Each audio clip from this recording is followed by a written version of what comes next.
And welcome back to my channel. If you're new here, I have been doing a pre-loved luxury series, and today's video is the third and final installment, and it is all about the selling process. I've already done this video as from the perspective of the buyer. I did decide to split those two topics into two completely separate videos because I do think there are different perspectives and different just things to take into account when you're on the opposite side of the fence.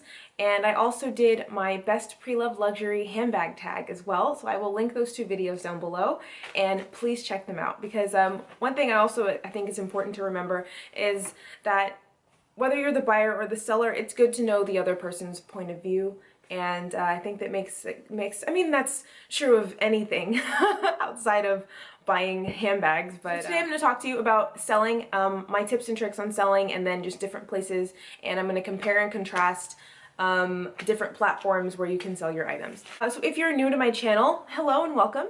Please hit the subscribe button if this video does interest you and you'd like to see more.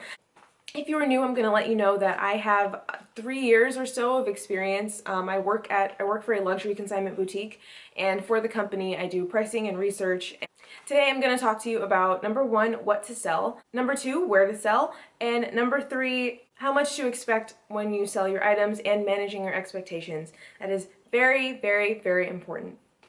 And before I get started with all the tips and tricks, just one thing to keep in mind, that seller's regret is a real thing and it hurts. It hurts you so bad. So before you sell an item, make sure that you really are ready to sell this item, that you are ready to let this item go from your collection. A few years ago, I sold my first pair of designer shoes, which are the Christian Louboutin Pigalle spikes.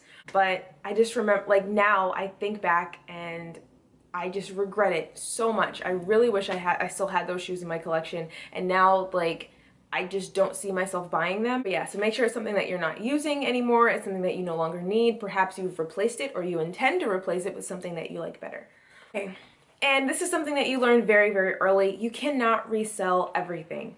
After a certain point, when something has gotten too worn, like, it doesn't matter what the original retail value of it was, it cannot be resold. And also you have to be knowledgeable about current styles. When you're selling, you have to make sure that you do your research, and not only should you be researching your item, but you should also be researching other items that people are looking for. Be on the lookout for current styles. You can a lot of the time determine how much you will receive for your item based on what's popular now. So now I'm gonna get started and talk to you a little bit about what to sell. So bags are the best thing. They're the best thing to buy, and they're the best thing to sell. Bags hold their value more so than anything else. But unfortunately, certain brands like a Chanel or Hermes will retain more of their value than other brands will. Now, when I say Chanel and Hermes, that does not mean that any Chanel or any Hermes bag is going to maintain its full value the way a Birkin or a Chanel double flap will. So, for example, seasonal styles and colors usually do not retain the value the way a neutral tone or black handbag will. However, what's very important to remember is that any person that has, let's say, $3,000 or $4,000 to spend on a handbag can take that money and buy anything they want, with some exceptions.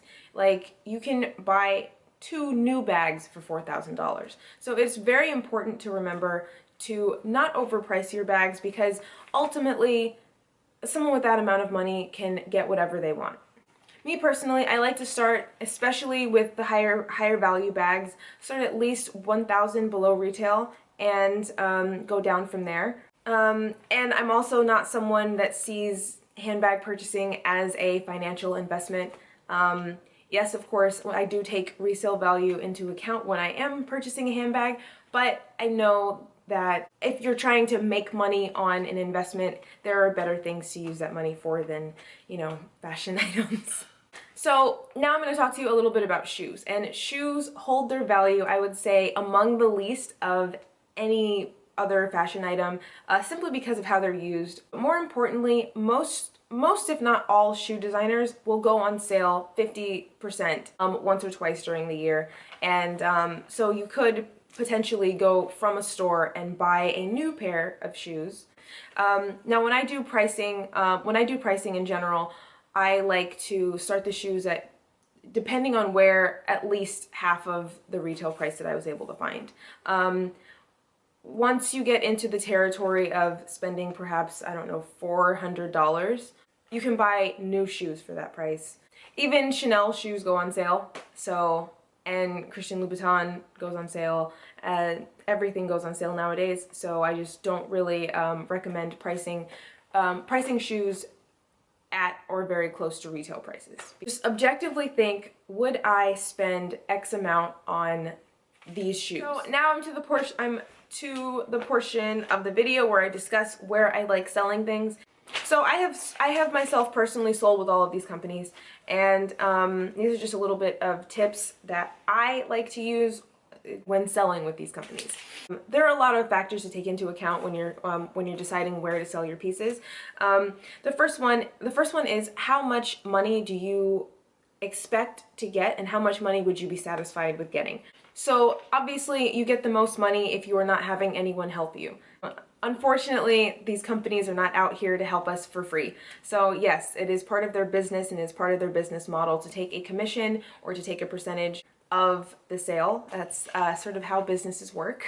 Some of the places have higher commissions than others, but a lot of the time when they take a higher commission, your level of involvement, so the amount of work that you have to do to sell the item, goes down drastically. So just remember that the less involvement you have in the sale, the more commission the company is likely to take. And another thing is, like I mentioned earlier, the actual merchandise that you do have. As I mentioned, bags hold their value more than a shoe will, and that is just across the board. So the first place that I'm going to talk to you about is Fashionphile. Fashionphile will sell bags, accessories, and some shoes if they are from like the top brands and almost completely unworn. They also have their Fashionphile outlet, and that is where they will take things that are sort of more worn or maybe older styles, and as well as have maybe some slight defects or damages to them as well. A lot of the time, Fashionphile will buy your items outright. Now this, the amount that you get really varies on the item, and when they buy the item outright, I would say they usually, it would be like 50 to 70%, but I'm not entirely sure. So when you sell the items outright, there is zero work for you to do on your part. They do provide shipping, and there's no waiting period like there would be on consignment, but you should expect to receive less money as a whole, because when a company does buy outright, they are assuming the risk of, you know, taking on your item, and it may not sell for a very long time. Okay, so the next one is The Real Real. So The Real Real sells men's and women's, and they also now do children, but they do home, and they do fine jewelry and watches, they do art, so they do all kinds of luxury products. Now, The Real Real honestly is where I like to send items that maybe have a bit more wear on them, or perhaps are a bit older. So they have a huge customer base of people of all levels that maybe perhaps do like older styles, or are willing to buy things that are, you know, more used than others. So they are consignment only, and they do payments on the 15th of every month. Their commission is 40%, so you would receive 60% of the sale. Once you do sell, I believe, a certain dollar value with them, then they will lower their commission percentage, so you will receive more of the sale, but I think it's like $10,000 or something. So I guess if you sell like 2 Birkins and everything else is 70-30, but that's not me right now. Another thing to remember about The Real Real is the reason that I love shopping there is because their prices are really low. If there's anything that you really care about and wouldn't be happy unless you received a specific amount and that's higher, then I wouldn't recommend sending it to them.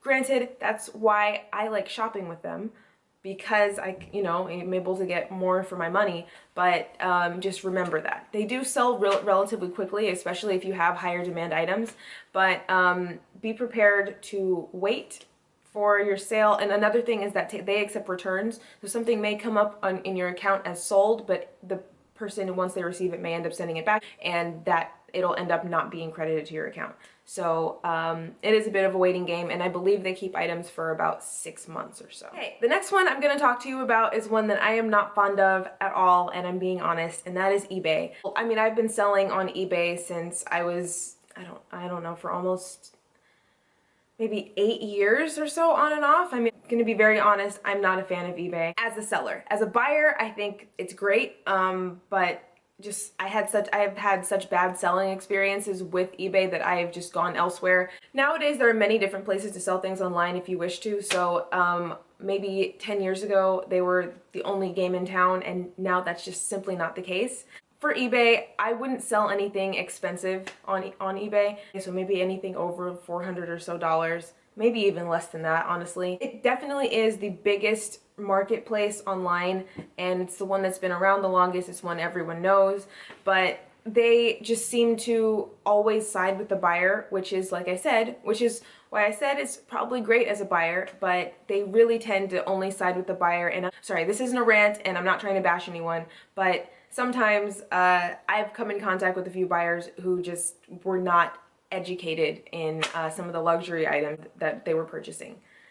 So with eBay, and I mean, by no means, this is completely anecdotal, but I had a girl buy a designer bag for me that it had some wear on it, definitely was worn, it had some color transfer, and I listed all of that in the pictures, and I showed it in the pictures and everything, and the bag was taupe, and I had it listed as a taupe blah blah blah designer handbag. So she sent me a message after she had received it saying that this bag isn't gray, it looks more brown. And as I mentioned, like, I listed it in the eBay listing as taupe, and if you want to look up the definition of taupe, it's definitely like a grayish brown color, but it's definitely brown. So she ended up filing a dispute, and they ended up siding with her because allegedly I had misrepresented my item, blah blah blah. When in reality, if she had maybe paid more attention to the listing and to the photos, then perhaps she would have just not bought it, and I really would have preferred that as opposed to sending it. Another thing to remember with eBay, I think that specific sale was shipped to Canada. So eBay does have international shipping, and if there is a problem and there is a dispute with eBay, and they end up siding with the buyer, which 99% of the time I feel like they do, and this was an international order, so I was responsible for return shipping. And the money was refunded to the buyer. So I really and truly, I would have preferred to have just kept the bag as opposed to deal with all of that drama and also being in the hole. I think the shipping was like $40 or $50, and I had to give the money back. So yeah, after that, I just said no more eBay, and I hate for this video to be all about bashing eBay, but another thing that I don't like is that, see, their commission is very low. Their commission is 10%, and that's totally wonderful. But, okay, so they bill you for the 10% after, like, at the end of the month as opposed to, like, during the sale. So it'll just be deducted automatically from your PayPal account. But they could instead just take their commission out and then disperse the money, and it's much easier that way. It's much easier to follow, because if you're not paying attention, you can end up with I think they ended up taking like $300 out of my account or something. There are better ways. There are many better ways, and I'm done talking about eBay. Just know that if you're asking me my opinion on selling pre-loved luxury items, if it's anything expensive or anything you care about, don't use eBay. Use one of the other platforms that I'm going to mention to you here next. Whew. Okay. End rant. So the next one I'm going to talk to you about is Poshmark. Poshmark, I actually mentioned in my buying video, and I have bought a few more expensive designer bags from Poshmark. So Poshmark, I'm pretty fond of. Poshmark has a very large community, and also they are very fair between the buyer and the seller. Poshmark, you can sell it's clothing, shoes, accessories, and you know, random other things. I think they're now taking men's, and they do like children's and plus size.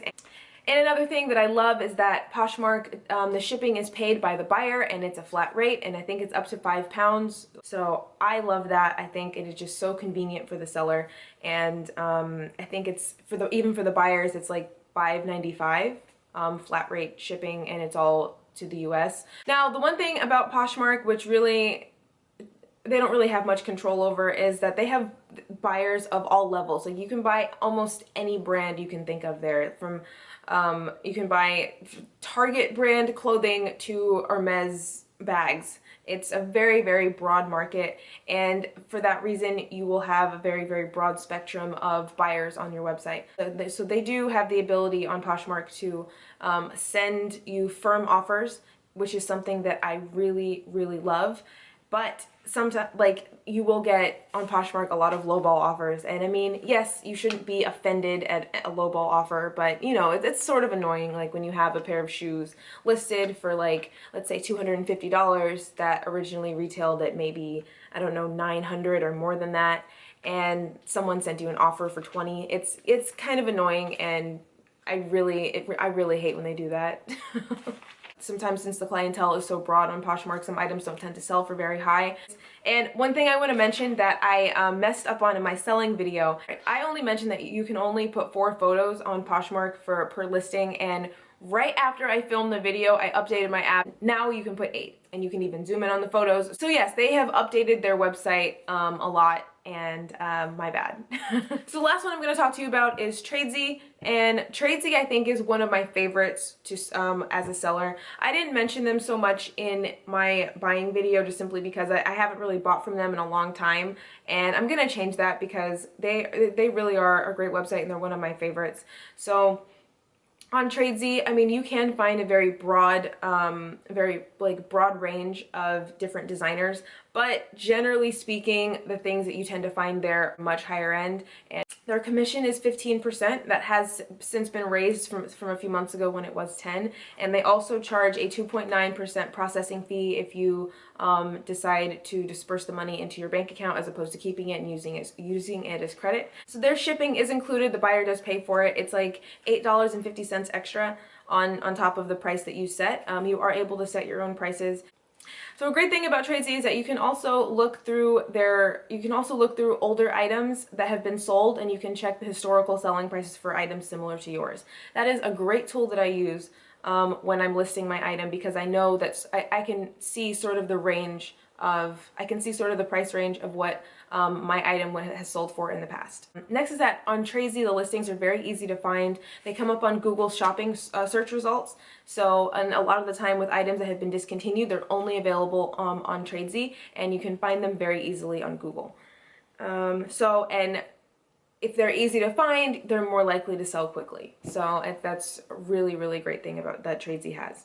The only thing I'm sort of annoyed about with TradeZ is that they don't allow for firm offers, and I really wish they would, because a lot of the time people will message me asking if I can lower my price, and then sometimes I do, and then they never come around. So I wish that they could just do a firm offer where they really are putting the money up, and I could accept, decline, or counter it. So all in all, my favorite of these are TradeZ and Fashionphile. The Real is where I send items that I feel like I can't sell at, that I'm not able to sell at either of those two places, because they're great at selling things like that. And what else? Another one I'm going to mention is I just made my first sale on, so I'm not as versed in it, is Vestiaire Collective. Vestiaire is a European company, and I'm sort of new to them, so I'm not going to give you a whole bunch of tips and tricks, but I had a good experience selling, but their commission is very, very high, especially considering that you are still selling the item yourself. They do take care of shipping, and that everything is transferred to their warehouse for authentication. So there is more work involved, and so I guess the buyer is a lot more comfortable that everything is, you know, sort of managed before it's sent to them. That's a higher percentage than I'm really comfortable with. So once you get to the 40%, 50% range, I would like to have zero involvement at all. But they are a worldwide marketplace. They have a much broader audience than some of the other places do. Okay, so thank you all so much for watching that. I hope it was informational for you. And if you have any questions about anything that I covered in the video today, please let me know in the comments down below. So this was the conclusion of my 3-part pre-loved luxury guide, and yeah, so I'm really excited about this. I really hope you enjoyed it and that it was informational. So now I have our giveaway winner. The giveaway started when I posted my buying guide, and today is the announcement. So the winner will receive a $50 e-gift card to The Real, which, as I mentioned, is one of my very favorite stores to shop. And since I mentioned their prices being so low, you actually can find something like good and nice that you can use for under $50. So the winner is, and I will put it down here, and I will also be contacting you through Instagram Messenger. And the winner is Narissa Explains It All. So congratulations, and I will be contacting you shortly. Thank you all so much for watching, and once again, this giveaway was in honor of reaching 1,000 subscribers. So for all of everyone who's new to my channel, hello and welcome. I'm really enjoying doing this. I'm having so much fun. And for everyone else who's been with me for a while, thank you so much. And I'm just, like I said, really enjoying putting this content out there, and I'm so glad that you guys are enjoying it. So thank you all so much, and I will see you guys in my next one.